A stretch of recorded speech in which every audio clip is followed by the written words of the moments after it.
বিশ্বাস, সংকল্প আর লড়াই, এই তিন শব্দ যেন এক সুতোয় বেঁধে দিয়েছে এক সাধারণ মানুষের অসাধারণ যাত্রাকে। বছরের পর বছর ধরে প্রতিকূলতা, ভয় আর অনিশ্চয়তার মধ্যে কাটানো জীবন তাকে ভেঙে দিতে পারেনি, বরং সেই কঠিন সময়ই তৈরি করেছে এক অদম্য মানসিক শক্তি। নিজের বিশ্বাসকে আঁকড়ে ধরে তিনি নিয়েছিলেন এক কঠিন প্রতিজ্ঞা। সেই প্রতিজ্ঞা ছিল শুধু ব্যক্তিগত নয়, ছিল নিজের আদর্শ, নিজের ধর্মীয় বিশ্বাস এবং একটা রাজনৈতিক স্বপ্নের সঙ্গে ওতপ্রোতভাবে জড়িত। আর আজ সেই স্বপ্ন পূরণের পথেই এগিয়ে চলেছেন তিনি। শরীরের সীমাবদ্ধতাকে উপেক্ষা করে এক এক করে অতিক্রম করেছেন দীর্ঘ পথের প্রতিটা ধাপ। নদিয়া জেলার নাকাশিপাড়ার বাসিন্দা তথা বিজেপি কর্মী দীপঙ্কর রায় এখনও দণ্ডি কেটে এগিয়ে চলেছেন দক্ষিণেশ্বর মন্দিরের উদ্দেশ্যে। দীর্ঘদিন ধরে বিজেপি রাজনীতির সঙ্গে যুক্ত দীপঙ্কর একসময় স্থানীয় পাটিকাবাড়ি গ্রাম পঞ্চায়েতের সদস্যও ছিলেন। এমনকি একসময় ওই গ্রাম পঞ্চায়েত বিজেপির দখলেই ছিল।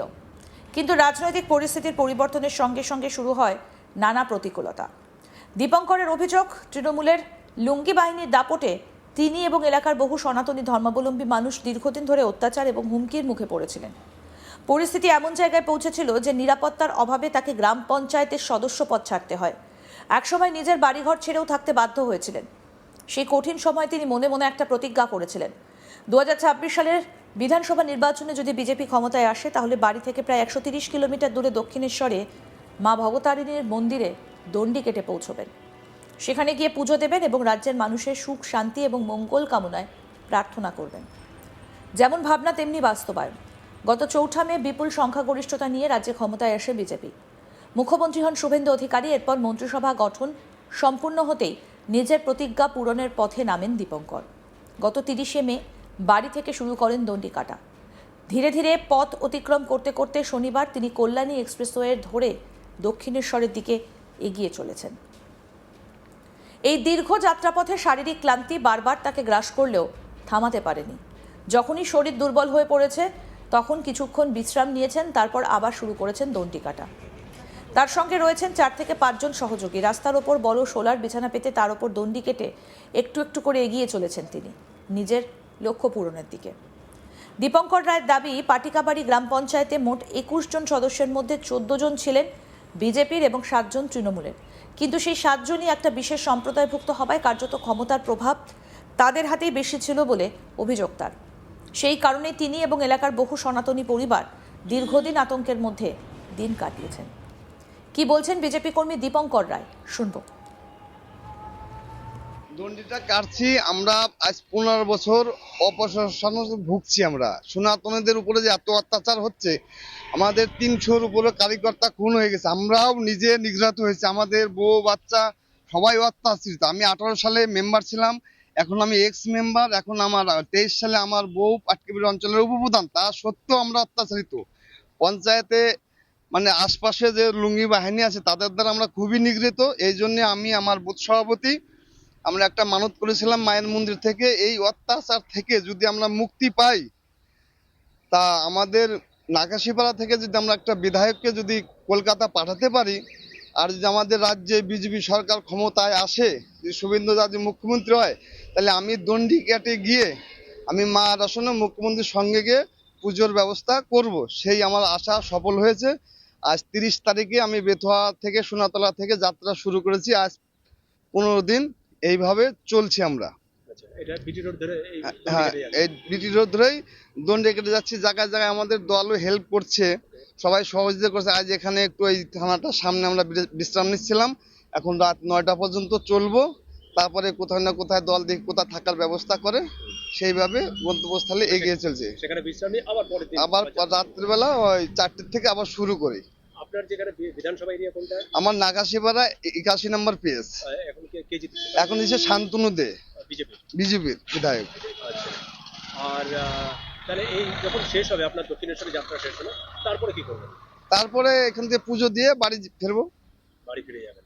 তো এই অত্যাচারটা কি ধরনের? অত্যাচারটা মানসিক অত্যাচার, মানে হামলা অনেক ভাবে সেগুলো বলা যাবে না। সরকারকে বলে বা পুলিশ থানায় বলে শাসক দলের এগেনস্টে আমরা কিছু করতে পারিনি। যখনই বলতে যেতাম হুমকি দিত, বউকে তুলে নিয়ে যাব, মেয়েকে তুলে নিয়ে যাব। এই চাপে খালি আমি একা না, আমার সমস্ত পশ্চিমবাংলার যত সনাতনী ভাইরাস তারা সবাই এই অত্যাচারিত। দীপঙ্করের কথায় তারা আশঙ্কা করেছিলেন আবার যদি তৃণমূল ক্ষমতায় ফিরতো তাহলে হয়তো প্রাণের নিরাপত্তাও থাকতো না, আর সেই কারণেই তিনি ওপরওয়ালার কাছে প্রার্থনা করেছিলেন এমন দিন যেন আর ফিরে না আসে।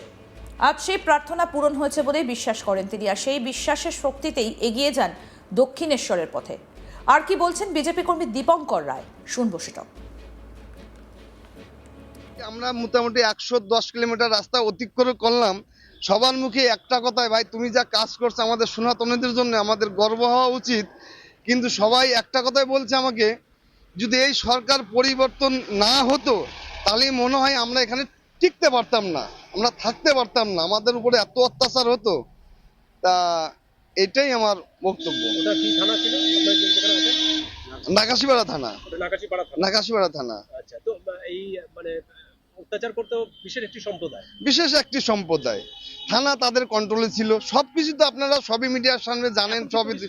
এখন পরিস্থিতি এখন মোটামুটি ঠিক আছে। আমাদের সরকার আসে, আমাদের যেখানে একটু শোষক যারা ছিল তাদেরকে তুলে নিয়ে আসা হচ্ছে, তাদেরকে থানায় আটকানো হচ্ছে, জেলে দেওয়া হচ্ছে। এখন মোটামুটি সরকার আসাতে স্থিতিশীল আছে। আমরা বিজেপি আসাতে একটু বিজেপি আসাতে নিশ্চিন্ত, আমাদের পাড়ার মহিলা থেকে বাচ্চারা সবাই একদম নিশ্চিন্তে একটু ঘুমাতে পারে এই সরকার আসাতে। নাহলে আমাদের কষ্টের যে, অনেকে বলছে তুমি তো ভাই অনেক কষ্ট করছে, এইভাবে তো যাওয়া সম্ভব না এতটা রাস্তা অতিক্রম করে। আমি বললাম আমরা 15টা বছর যে কষ্ট করলাম তার থেকে কষ্ট কিছু না।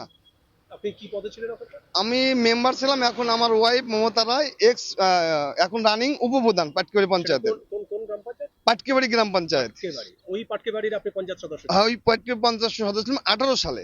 আচ্ছা, তো ওর কটা মেম্বার আছে মোট টোটাল? আমাদের 14টা মেম্বার আছে এখন, ভোট আমাদের পঞ্চায়েতটা আমাদের দখলে। বোর্ডে কতজন টোটাল? টোটাল 14 জন মেম্বার। 14 জন। 14 জনের মধ্যে আপনাদের কজন? আমাদেরই 14 জন, 21 জন টোটালে। 21 জন টোটাল, 14 জন আপনাদের। হ্যাঁ, তৃণমূলী ছিল 7 জন। 7 জন ছিল। তৃণমূলী তারা কি ওই বিশেষ বিশেষ সম্প্রদায়েরই লোক। 7 জনই? 7 জনই। আচ্ছা, কিন্তু 7 জন হয়েও তা আপনাদের উপরে ছড়ি ঘোরাতো? তা আমার তো একদিন উপরে একটা মেম্বার আমাকে মারতেই আসলো পঞ্চায়েতের ভিতরে। আমাদের অঞ্চল প্রধান উপপ্রধান সমস্ত কিছু থাকার পরে আমাকে একটা কাজ নিয়ে কাজ ওরাই করলো, সবকিছু ওরাই করলো, ইনজাম আমাদের উপরে লাগালো। তাই আমাদের উপরে মারতেই আসলো, সবাই ছিল বলে মারতে পারেনি। এ হচ্ছে আমাদের কষ্টর জ্বালাটা এইখানটায়। মানে 4 তারিখের পর থেকে আপনারা প্রাণ পেয়েছেন? 4 তারিখের পর থেকে আমরা মানে দীর্ঘ শ্বাস মানে খোলা আকাশে শ্বাস নিতে পারছি আর কি। নাহলে আমাদের 4 তারিখে আমরা 12টা পর্যন্ত মোটামুটি একটা আতঙ্কের ভিতরে ছিল, কি হবে আমাদের ভবিষ্যৎ কি হবে। এই কথাটা অভিষেক বলেছিল। সেই কথা, যে কথাটা অভিষেক বলেছিল 4 তারিখের পরে 12টার পর আমাদের কি হবে, আমাদের পান থাকবে না থাকবে না। অনেক জায়গা তো ক্লাবে মানে থানই পাওয়া গেছে মহিলাদের দেওয়ার জন্য। আরও আপডেট পেতে দেখতে থাকুন আজ তাক বাংলা, সাবস্ক্রাইব করুন।